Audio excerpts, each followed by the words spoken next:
Il ne faut pas avoir peur. Bonsoir à tous, vous êtes sur Géopolitique Profonde, la chaîne qui est là pour remplacer les médias subventionnés. Alors là, on est spécial législative et j'en suis très content parce que je reçois un ami économiste et d'ailleurs, s'il se rappelle bien, il est mon première interview chez Géopolitique Profonde. La toute première. C'est ma première interview chez Géopolitique Profonde.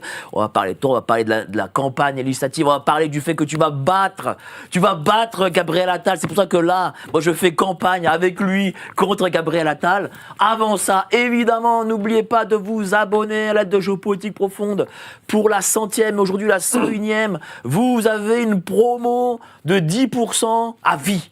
C'est à vie, voilà, on donne la promotion à vie, 10%, voilà, vous vous abonnez, c'est à vie, voilà, ce sera toujours moins cher pour vous si vous abonnez à partir d'aujourd'hui jusqu'à jeudi soir. Alors, mon Sébastien, tu es économiste, tu es chef d'entreprise, tu es un brillant économiste, qu'est-ce qui fait là que tu as voulu aller aux élections législatives contre Attal? Nous sommes à un moment historique pour l'histoire de notre nation. Le peuple français ne veut pas mourir, il ne doit pas mourir, c'est le moment de s'engager. On ne peut plus rester dans l'ombre. J'ai été actif, tu le sais, dans le débat public, dans les médias. J'ai publié des notes, des rapports, en plus de mon travail de chef d'entreprise. Et j'ai considéré qu'il ne fallait pas se défiler, parce que nous avons une opportunité historique pour ce bloc de droite, ce bloc plus populaire, plus proche du peuple, il faut le dire, de battre enfin définitivement le bloc central, le bloc du « en même temps », qui est là depuis 7 ans, qui n'a connu que des échecs. Alors on parle beaucoup de l'échec du régalien, de l'échec de l'immigration bien sûr, mais il y a aussi, et ça c'est plutôt ma partie, l'échec économique et social, le patrimoine des Français aujourd'hui, des commerçants, des artisans, des professions libérales, de tous les Français qui travaillent, de la France qui se lève tôt. Ce patrimoine-là, il est en danger à cause des erreurs de cette équipe. Oui, parce qu'il faut se dire les choses. Si eux, ils continuent, le patrimoine des gens, leur appart, leur action, leur machin, c'est terminé. C'est fini. Déjà, depuis la dissolution décidée par Emmanuel Macron, tous les milieux économiques, financiers internationaux sont inquiets. Si on regarde le coût de la dette française, alors même, c'est paradoxal, alors même que la Banque Centrale Européenne vient de commencer la baisse des taux d'intérêt, le taux d'intérêt sur la dette publique française a augmenté. Uniquement, c'est la peur du chaos. Et les candidatures du bloc de l'Union nationale, ma candidature, c'est aussi une candidature contre le chaos. Chaos au sens large. On pense bien sûr chaos sécuritaire, immigration, mais il y a aussi ce chaos économique et social, ces grands équilibres économiques qui sont complètement disloqués à l'heure actuelle. Alors, on va parler de tout ça, on va mettre un peu l'accent sur l'économie parce que il faut aussi montrer à ces gens-là, ces soi-disant macronistes-là, que le bilan et que le Mozart de l'économie, c'est plutôt le Mozart de la faillite. Donc, on va en parler, mais avant ça, je vais présenter nos 3 amis qui sont autour de la table, dont le merveilleux, le fabuleux, la star de YouTube, la star de TVL et des Incorrectibles, le journaliste phare, Éric Morillo. Comment ça va, mon Éric? Salut mon Mike, écoute, ça va bien, merci. En plus, t'as des annonces à faire. Oui, je ne suis pas candidat à l'Assemblée nationale. Tu sais que j'ai cru. Ouais, oui, je sais, parce qu'il paraît que c'est même toi qui as lancé Grâce. Alors, je ne recevais que des messages disant « Est-ce que je suis candidat à Grâce ?» Non, je ne suis pas candidat à Grâce. J'ai juste posté un petit sondage amusant, enfin, que j'ai trouvé un petit clin d'œil, en disant « Est-ce que je change de siège le 7 juillet ?» Je parlais du décor de mon émission. Ah, mais alors si tu es candidat à Grâce, tu es nouveau parfum. Non, oui, c'est la ville du parfum. Non, mais donc voilà, vous avez répondu à 52% qu'il fallait que je change de siège, donc je change de siège. Donc tu changes de siège. Je change de décor. Mais bon, tu auras quand même des petites infos à donner qui ont un rapport avec la politique et on les attend avec grande impatience, cher Éric. Notre ami en face, Franck Lerekessou, qui a créé la société civile pour l'Union nationale, la société civile. Absolument. Donc il faut qu'elle s'engage enfin. Allez, on s'engage et on appelle tous les petits entrepreneurs, tous les libéraux, tous les étudiants même, qui bossent aussi, à nous rejoindre. Vous pouvez retrouver le Twitter facilement en me suivant sur mon Twitter aussi, sur mon X maintenant. J'ai co-créé ça avec Raphaël, un ami qui me suit depuis longtemps. Ça fonctionne bien sur les réseaux. D'accord. Et on compte bien parce que la société civile, là, bosse pour ces législatives et qu'on fasse élire Sébastien notamment sur sa circonscription, mais tous les candidats de l'Union nationale. Et ensuite, on travaillera plus en profondeur pour amener un programme concret sur la société civile et les préoccupations. Elle est sacrément touchée, hein. Les chefs Mais c'est ça. d'entreprise, le PGE, hein, qu'ils n'auront pas remboursé. Tout le PGE, c'est ça. Les chefs d'entreprise aujourd'hui, notamment les petits entrepreneurs, les petites et moyennes entreprises, sont dans une faillite totale. Bruno Le Maire, donc le Mozart de l'économie, évidemment, nous dit que tout va bien, qu'il y a des entreprises qui se créent. Il y a surtout des entreprises qui meurent aujourd'hui en France. Je pense qu'on en parlera sur le point économique toute la soirée. Merci beaucoup, cher Merci à Franck. Et enfin, Lara Stam de Radio Courtoisie, patronne d'émission du Libre Journal Géopolitique Profonde du samedi matin, aujourd'hui éditorialiste. Comment ça va ? Ça va très bien. Merci beaucoup pour cette invitation. Donc, bon, on s'est bien bastonné samedi matin pendant notre émission. C'est à refaire. On le refera. Oui. Bon, on le refait samedi prochain. Oui. On va parler législative. Oui, bah oui. Il faut payer le coup à boire après pour savoir qui aura eu raison. Celui qui aura eu raison ne paye pas à boire. D'accord. Il se fait payer à boire. Ouais. Ok ? C'est bien. Bon, tu parleras de quoi ? Je vais parler d'Arménie.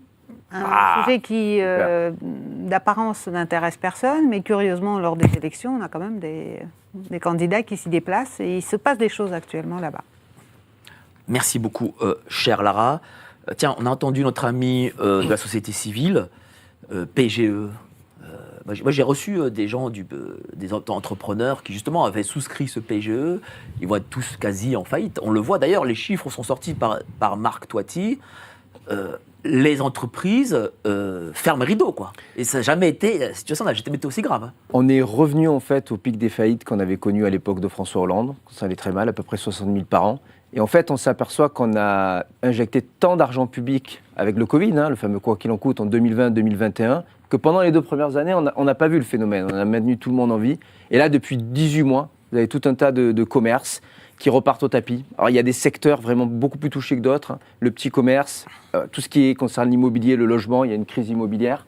Donc, et on voit, en fait, c'est là où on comprend qu'en réalité, avec l'argent public et le quoi qu'il en coûte, ce qui s'est passé pendant le Covid, on a complètement anesthésié l'économie française. C'était un mensonge. Et je sais qu'il y a des Français qui y ont cru. Pourquoi c'était un mensonge ? C'était un mensonge parce que c'est de l'argent magique généré par les banques centrales qui a été utilisé par le gouvernement français pour acheter tout le monde. Bruno Le Maire lui-même, que je rencontrais dans des cercles patronaux la semaine dernière, disait « Je vous ai sauvé » en parlant des patrons. Donc en fait, ils ont perfusé d'argent public l'économie française, mais ça, on peut faire ça quelques mois. En fait, ça a duré très longtemps, parce que par rapport aux autres pays, le quoi qu'il en coûte en France, il a duré très longtemps. Dans tous les pays, on est intervenu au moment du Covid, mais les gens sont intervenus 6 mois. Après, ils se sont arrêtés. Nous, on a continué, on a fait chèque après chèque après chèque, la gabegie totale. Et la situation aujourd'hui, c'est que maintenant, quand on arrête les chèques, toutes les difficultés qui auraient dû apparaître naturellement, elles apparaissent là, depuis 1 an. C'est pour ça qu'on a un pic des faillites. Et puis, il nous reste toute la dette. Parce que la particularité d'Attal et Attal-Macron, c'est la même chose. Il l'a dit, c'est mon petit frère. Donc idéologiquement, c'est la même chose. Puis je rappelle que Gabriel Attal, on va revenir sur son parcours, il est Premier ministre, mais avant, il a été quand même ministre des Comptes. Au moment, justement, où ça s'est envolé. Au moment où il n'a pas tenu les finances publiques. Il en est responsable. Il en est directement responsable. C'est lui qui a signé tous les arbitrages budgétaires. Il ne peut pas se défausser et dire c'était Macron, c'était une autre vision. Et d'ailleurs, à l'époque, on ne l'a pas beaucoup entendu.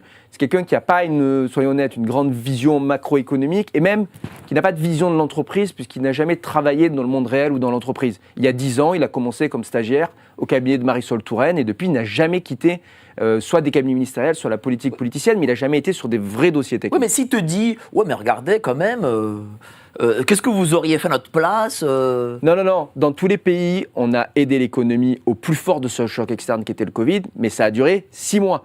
Nous, ça a duré 2 ans et demi, parce qu'on a continué à acheter les gens. C'est comme ça qu'ils ont acheté leur réélection. C'est comme ça qu'ils ont acheté leur réélection. Ils ont distribué des chèques à tout le monde. Et effectivement, en 2022, vous avez des gens qui ont dit « Ah, finalement, j'ai encore des aides, alors pourquoi pas continuer avec Macron ?» La réalité, c'est que depuis qu'on est sorti de cet état-là, parce qu'à un moment donné, on n'en pouvait plus, ça a créé tellement d'inflation, parce que ça, c'est aussi la conséquence négative. Quand on distribue trop d'argent, trop de chèques, vous avez de l'inflation. Elle est directement C'est créée. pas l'Ukraine. Non, ça n'a rien à voir avec l'Ukraine, rien à voir avec les goulets d'étranglement avec la Chine, ou je sais, toutes les stupidités qu'on nous a sorties. C'est l'argent qu'on a distribué. Quand vous avez trop d'argent dans le système par rapport à l'activité économique, vous avez de l'inflation. Donc toute la crise du pouvoir d'achat, c'est l'inflation qui a été créée par le désordre des comptes publics. Ça en est une conséquence directe. Donc ils se sont complètement plantés. au niveau économique, ça les a aidés au niveau politique parce qu'ils ont acheté leur réélection. Mais là, maintenant, c'est l'heure de l'ardoise.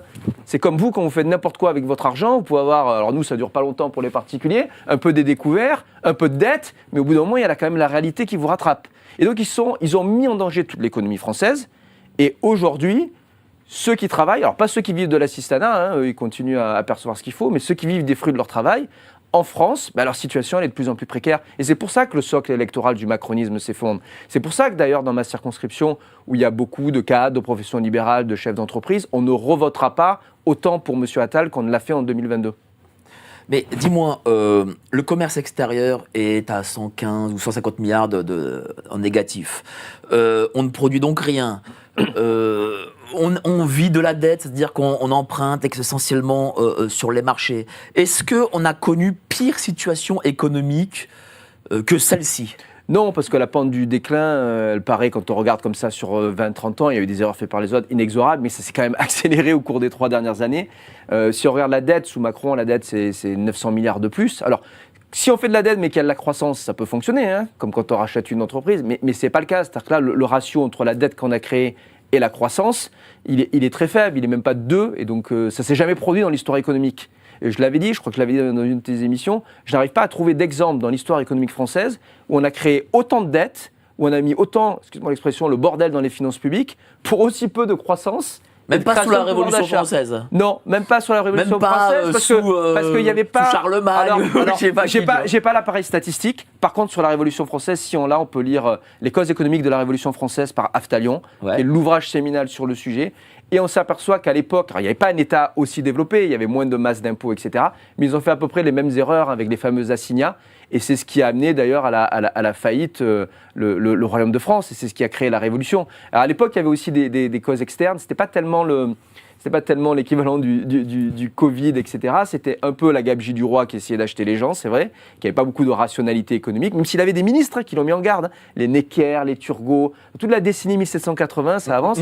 Et eux ont vu ce qui allait se passer, ils ont vu qu'il y avait une révolution. Et puis il avait fait des erreurs parce qu'il a financé des guerres en permanence avec les Anglais, il a essayé d'aider les Américains, tout ça coûtait très cher. Justement, en parlant de révolution, est-ce qu'on est... si la majorité continue, ou le Front populaire, est-ce qu'on est à une période pré-révolutionnaire ? Alors, dans nos sociétés modernes, pour diverses raisons, je ne crois pas forcément à la révolution au sens d'utilisation de la violence, mais ce qui se passe dans les urnes est une forme de révolution. Les Français, ils ont commencé peut-être une étape importante de la révolution en allant voter de la manière dont ils ont voté aux élections européennes, et ils vont continuer dans 2 semaines. Il n'y a pas de raison qu'à 3 semaines, à 4 semaines d'écart, on change son vote. Donc ça va être la même chose, encore plus amplifiée. Et puis ça va continuer parce que, pourquoi fondamentalement ? C'est parce que vous avez l'émergence d'un bloc populaire qui demande un réalignement en fait entre des élites françaises et un bloc plus populaire. Donc on est très clairement en train d'essayer de dégager le bloc élitiste, qui est le bloc central du en même temps. Toi, tu es le bloc populaire contre ces élites. Oui, alors paradoxalement... Mais toi, t'es un petit gars de Marseille. Oui, c'est vrai, mais on peut dire aussi que intellectuellement, j'ai un pied dans l'élite, je ne le nie pas, mais on arrive à un moment important où il y a des gens aussi, parmi les économistes, les chefs d'entreprise, qui réalisent qu'il faut un réalignement des intérêts entre les masses populaires, l'essentiel des Français, et quelques élites qui ne nous ont pas amenés dans la bonne direction. Donc moi, je suis prêt c'est ce que je dis en fait aux macronistes. Admettez qu'on s'est trompé, et puis il faut un nouvel équilibre sociétal qui est important pour la société française. Ça s'est déjà produit dans l'histoire de France, ça s'est produit dans d'autres pays. Il n'y a pas de raison que ça ne se produise pas en France. 2024 en France, c'est le moment 2016. Aujourd'hui, c'est quoi les chiffres exacts ? Croissance, faillite, dette. Oui, alors on va pas et quelles sont les conséquences ? Bien sûr, quelques chiffres, quelques masses. Voilà, les plus importants, ça sert à rien de tous les citer. On peut faire ça un peu comme l'ami Marc Touati, justement. La croissance moyenne, si on prend le PIB au début de l'ère Macron et puis maintenant, quand on fait le calcul, en moyenne, ça n'a pas dépassé 1%. Ouais. Si on prend les 20 années précédentes, malgré tout ce qui s'est passé avec le Covid, etc. Non, parce que même quand on sort de ces périodes exceptionnelles, regardez, cette année, on pensait qu'on allait faire 1,4, on a fait 0,9, on va faire 0,8. Voilà, c'était pareil les dernières années d'Hollande. Quand vous comparez les 20 années précédentes, on était plutôt à 2%. Vous avez une tendance moyenne à la croissance. Avant, c'était 3% par an, on est tombé à 2% par an, là, on est en dessous de 1% par an. Le jour où on va être en stagnation, je suis désolé, il n'y a plus de création de valeur. Ça, c'est le premier chiffre. Deuxième chiffre, la dette. La dette, ce n'est pas uniquement le Covid. quand Macron et Attal arrivent, la dette, c'est 90% du PIB, ok ? La veille du Covid, c'est déjà 100% du PIB. Donc ils ont fait n'importe quoi avant le Covid. Après, ça s'est bien sûr envolé avec le Covid, sauf qu'il y a plein d'autres États où depuis, ils sont revenus au niveau pré-Covid. Nous, on n'arrive jamais. Une fois qu'on est drogué à l'argent public, on ne revient plus en arrière. Tout ça pour avoir un pays où les impôts, on dit il faut des baisses d'impôts. Ben oui, la fiscalité, les prélèvements obligatoires, 46% du PIB, ça n'a pas bougé d'un iota sous Macron. Il n'y a pas de baisse d'impôts. Quand on vous dit, quand vous avez Attal qui passe à la télé, qui dit j'ai baissé les impôts, non, c'est des jeux de bonotto. Il baisse un impôt, il en augmente un autre. Ce qu'il faut regarder, c'est la pression fiscale totale. C'est toujours la même sur les gens. C'est réparti différemment. Il y a des arbitrages nuls, parce qu'on a fait par exemple la catastrophe de la suppression de la taxe d'habitation, parce que ça a créé des problèmes avec les collectivités locales, etc. Je ne vais pas revenir sur le parcours. Donc. Mais rien n'a changé. La dépense publique, elle a augmenté. On était à plutôt à 55% du PIB, on est à 58%. La dégradation de la note française, c'était il y a quelques semaines. Le pic des faillites, on est revenu au niveau de Hollande. On va dire, ça s'est amélioré entre 2015 et 2018, mais parce qu'il y avait une croissance mondiale. Parce que ce qu'il faut regarder, c'est à chaque fois notre croissance par rapport à la moyenne. En fait, Emmanuel Macron, c'est normal, quand il arrive au pouvoir, en réalité, en 2016, 2017, même 2018, il y a une bonne croissance moyenne mondiale, une bonne croissance européenne, la France en profite. Mais lui, sur ses réformes, il n'y a pas de résultat tangible, en fait. Et qu'est-ce qu'ils te disent, tiens, les gens ici, les Moulineaux, sur Gabriel Attal, ils te disent, ah putain, on vit moins bien aujourd'hui qu'il y a 10 ans. Ah oui, ils sont comme tous la plupart, en particulier des commerçants et des artisans, ils constatent les difficultés au quotidien.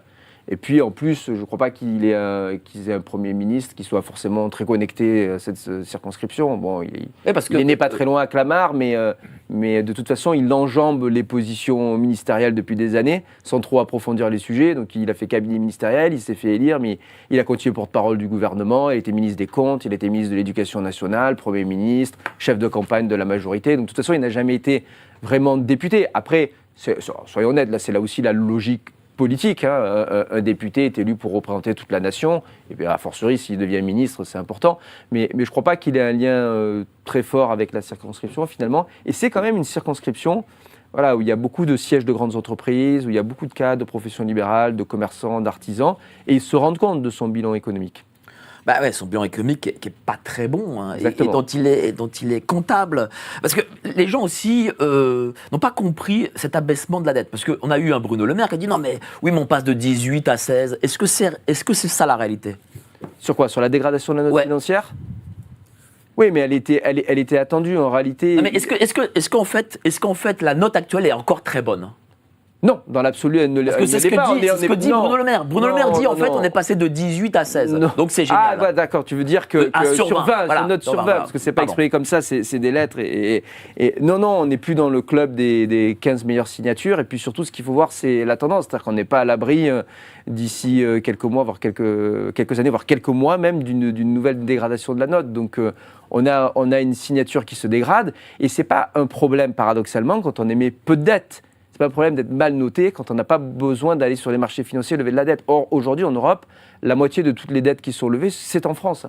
C'est un peu le paradoxe, mais les Allemands n'émettent pas de dette. La moitié des dettes européennes sont françaises. Et après, le reste, c'est l'Italie et un peu les autres pays. Mais par exemple, l'Allemagne, c'est marginal. Donc, en fait, rapporté au PIB de l'Europe, c'est la France qui pose problème. Et en réalité, on irrite nos partenaires commerciaux. Mais qu'est-ce qui se passerait si M. Attal continuerait à être le Premier ministre d'un gouvernement qui continue à acheter toute cette dette? Mais le pire, c'est qu'il continue, parce qu'aujourd'hui, écoutez un peu ses promesses de campagne, c'est quand même risible. Il accuse, soi-disant, certaines formations politiques en disant « il n'y a pas de rationalité économique, il dépense beaucoup d'argent ». Enfin, depuis qu'il est entré en campagne, il a promis une complémentaire santé à 1 €. Il a promis aujourd'hui la suppression des droits de mutation pour les jeunes primo-accidents, c'est 1 milliard, donc c'est 5 milliards par-ci, 5 milliards par-là. Et après, il essaye de faire des équations avec les programmes économiques des autres, mais qui regardent déjà ce qu'il propose. Parce qu'à part dépenser de l'argent, je n'ai pas compris, moi, ce qu'il proposait. J'ai rendu, pour contribuer à associer, un rapport sur la simplification administrative. Quand je vois son plan de simplification administrative, il n'y a pas grand-chose. Il y a 10% de mes mesures sur la réduction de la dépense publique. Mais qu'est-ce qu'il a fait depuis qu'il est là ? Rien du tout. Sur le budget, ils se sont plantés en permanence. Lui et Bruno Le Maire, ils ont fait des budgets initialement en prévoyant 1,4% de croissance. On est à 0,9%. Donc il faut quand même aujourd'hui faire attention avec les finances publiques. C'est vrai aussi pour ma formation politique. Quand on fait des promesses de baisse d'impôts, il faut les financer à côté. Sinon, c'est pas crédible dans l'état actuel des Il y choses. avait une chose qu'ils avaient annoncée il y a quelque temps, c'était le fait qu'ils ont réindustrialisé ce pays. Est-ce que ça, c'est une réalité économique ? Alors, c'est une réalité dans la volonté politique. Alors d'abord, c'est un peu paradoxal parce qu'en réalité, quand il est arrivé au pouvoir, Emmanuel Macron en 2017, et avec Gabriel Attal, ils étaient plutôt dans une société de services. C'était la Startup Nation, c'était la start-up d'abord. Donc il y avait deux choses qui étaient honnies chez eux, c'était l'industrie et le logement. Ou le logement et l'industrie, surtout l'immobilier. Alors ça, ils ont toujours détesté l'immobilier, ils continuent. Quand bien même, j'avais fait une étude il y a quelques années qui montrait que même au moment où Emmanuel Macron, en 2017-2018, donc il y avait une forte croissance, avait plutôt des résultats au moins sur la croissance économique, j'avais montré qu'en fait, l'essentiel de ce surcoût, de ce surplus de croissance, si vous voulez, à l'époque, par rapport à un pays comme l'Italie, il ne venait que de l'immobilier. C'est-à-dire qu'en fait, si en 2017-2018, vous enlevez la bulle immobilière, le boom immobilier, la France ne performe pas mieux que l'Italie. Donc il ne s'est même pas rendu compte que pendant des années, en tapant sur l'immobilier et le logement, il tuait la poule aux œufs d'or. Il est en train de s'en apercevoir, parce que là, on a une crise du logement, et vous connaissez l'adage, quand le bâtiment va, tout va, mais quand le bâtiment ne va pas, mais vraiment, rien ne va. C'est-à-dire que vous avez un tiers des faillites, là, c'est une catastrophe. Non, le logement, c'est une catastrophe. Vous avez un tiers des faillites, on parlait des faillites, un tiers des faillites, c'est le domaine du logement au sens large, ou de l'immobilier. Et deuxième secteur qui était honni pour lui, l'industrie et l'industrialisation, parce qu'il était sur la vision traditionnelle, vous vous rappelez de Serge Chourouk, le PDG d'Alcatel, au début des années 2000, qui disait non, il faut être dans une société de services, etc., l'économie, l'immatériel. Et ça n'est qu'à la faveur du Covid, quand on a réalisé qu'on n'était même pas capable de produire des masques, du gel, du Doliprane, vous vous rappelez du sujet, qu'il a lancé la réindustrialisation. Alors, il a un beau discours velléitaire. C'est très long, pour l'instant, pas grand-chose. Voilà, c'est la relance du nucléaire, vous voyez bien le problème, ça prend des années. Donc en fait, le sujet, c'est que relancer l'industrie, c'est bien, mais pour faire ça, il faut faire aussi des réformes structurelles qui permettent de relancer l'industrie. Si vous n'arrivez pas à baisser les impôts de production, les gens ne vont pas aller construire des usines si vous les taxez en permanence. Donc c'est la volonté, moi je ne nie pas, elle est là. Hein. Il y a des beaux projets, je connais des amis qui ont relancé des projets industriels. Mais il n'y a toujours pas le cadre pour faire de l'industrie en France aujourd'hui. Mais pourquoi je pose cette question ? Parce qu'il y a aussi... Enfin, je pense qu'il faut aider la classe moyenne et la moyenne un peu supérieure. Et malheureusement, dans ce pays, on ne le fait pas. On le voit par exemple sur l'immobilier. Tu as parlé de l'immobilier. La taxe foncière, en tout cas les propriétaires, quand même presque 60% de Français qui sont propriétaires, ils ont vu leur taxe foncière multipliée parfois par 2 et 3 et à 60% en une année sur Paris. Est-ce qu'il y a une volonté aussi de l'État de s'accaparer du coup les biens des gens ? Alors je crois qu'il y a une volonté de l'État alors c'est une volonté du macronisme, pas forcément de l'État et de l'UPE. En tout cas, c'est lui qui a la tête de l'État. Une volonté du macronisme, quand vous relisez, c'était déjà présent dans les documents de France Stratégie en 2016-2017, de dire finalement l'immobilier c'est de la rente, c'est du capital qui n'est pas mobile, à l'inverse des actions, etc. On peut les taxer, c'est un peu la poule aux œufs d'or parce que les gens ne vont pas bouger. Finalement. Donc ils ont repéré ça. Les problèmes avec la taxe foncière, mais ça vient paradoxalement de la suppression de la taxe d'habitation, où il a fallu compenser ça sur la taxe foncière. Les collectivités locales aussi ont fait pareil. Mais dans le logiciel économique de Gabriel Attal et de Macron, il y a une opposition à la rente. Voilà, c'est ce qu'ils présentent l'immobilier comme la rente. Ce qui est d'autant plus surprenant d'ailleurs quand on connaît leurs histoires personnelles, où on a des gens qui parfois vivent eux-mêmes de rente et qui donnent des leçons aux Français moyens qui économisent pour s'acheter une maison, pour faire de l'immobilier locatif, avec un immobilier locatif qui s'effondre ces jours-ci. C'est facile pour eux de dire ça quand on touche des sommes d'argent, parfois d'héritage. Hein. Mais bon, le Français moyen, il faut bien qu'il accumule de l'épargne, et souvent il la place dans l'immobilier.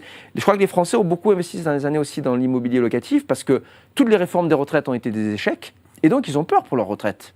Il y a un seul autre pays au monde où on fait autant d'immobilier d'investissement locatif, c'est la Chine. Parce qu'en Chine, il n'y a pas de vrai système de retraite, donc les gens se font leur petite retraite. Nous, en théorie, les gens ont la retraite par répartition, mais comme ils n'y croient plus, comme ils voient très bien que le système est en train de s'effondrer, qu'il y a un problème démographique, ils font tous à côté, mais malheureusement après s'être fait taxer par les impôts, de l'immobilier locatif. Et ma dernière question, après on donnera la parole à tous nos amis qui sont autour de la table.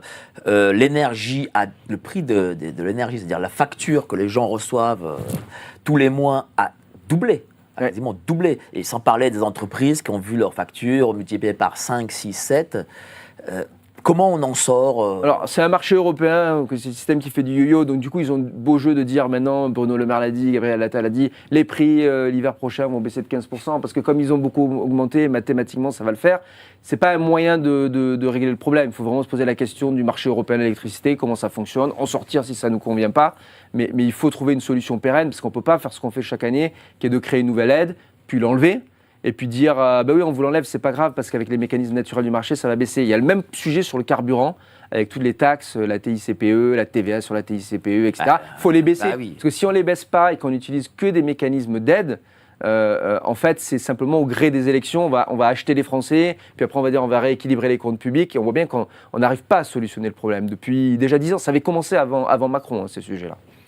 Donc, il y a 10 ans, Macron était ministre des Finances. Oui, il était déjà Faut pas responsable. l'oublier, hein, donc, et même voilà. Gabriel Attal, il était dans des cabinets ministériels, il n'a jamais travaillé dans le privé, on l'a dit. Il a commencé en stage avec Marisol Touraine, et depuis, il n'a jamais quitté le giron de l'État. Merci, cher Sébastien. On va passer au grand débat avec nos amis autour de la table. Mais avant ça, les petites annonces. Quand j'étais petit, je lisais dans le rayon BD des grandes surfaces. J'ai pas beaucoup changé. Sauf qu'à présent, je lis la revue mensuelle de Géopolitique Profonde. Qu'y a-t-il dedans ? De l'économie, de la politique et bien sûr nos solutions financières, parce que s'appauvrir arrive très rapidement. On peut vous aider à y voir plus clair dans vos finances. Par contre, pour le reste, il va falloir grandir.